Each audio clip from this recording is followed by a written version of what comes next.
Hey there, Subaru owners. If you've ever been driving along and suddenly that dreaded check engine light pops on, you know that little jolt of anxiety? Well, today we're going to tackle one of the codes that might be behind it all, the infamous P1088.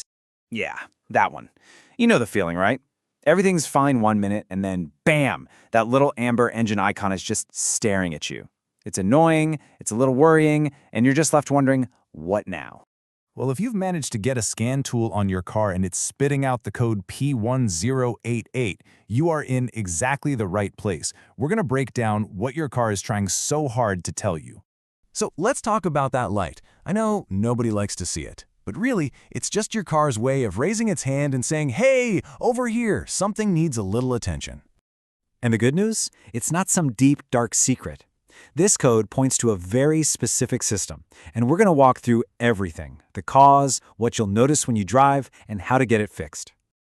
All right, let's get into the nitty-gritty. To fix a problem, you've got to understand it first. So what in the world is this P1088 code all about? Okay, so the official definition is an issue with the Toombl-generated valve position sensor 1 circuit. Whoa, that is a mouthful, I know. But stick with me, it's not as complicated as it sounds. So here's the deal. Think of the tumble-generated valve, or TGV, as these little flaps inside your engine. When the engine's cold, they help tumble the air around to get a cleaner, better burn. This helps with emissions. Now, there's a sensor that's supposed to tell your car's main computer, the ECM, whether those flaps are open or closed. Code P1088 means that message isn't getting through. The computer is basically flying blind. So what, right? A sensor and a computer aren't talking? What does that actually mean for you, behind the wheel? Well, when the car's brain is confused, it can cause some very real, very noticeable problems. You're going to feel it. Because the computer doesn't know what's happening with the air intake, the engine might stall out on you. The idle might get all rough and jumpy, and in general, the car's just going to feel off. Kind of sluggish, not as responsive as it should be. Okay, so we know the what and the why. Now it's time for the fun part, playing detective. How do we figure out exactly where the problem is coming from? It's time for some diagnostics. And listen, we're not just going to guess and start throwing parts at the car. That gets expensive fast. There's a logical, step-by-step process you or your mechanic should follow to find the real source of the failure. It all starts with that scan tool to see what the computer thinks it's seeing. From there, you go to the source. You check the signal coming directly from the sensor. Then, and this is a big one, you inspect the wiring harness that connects everything. You're looking for a bad connection or maybe even a short circuit. Once you've done your detective work and you found the culprit, the fix becomes pretty clear. It's almost always going to be one of 4 things. And what's great is that the solution maps directly to the cause. See a bad signal from the ECM? Well, the ECM is the problem. Is the sensor itself on the fritz? You get a new sensor. And if it's the wiring, you just repair the wiring. Simple as that.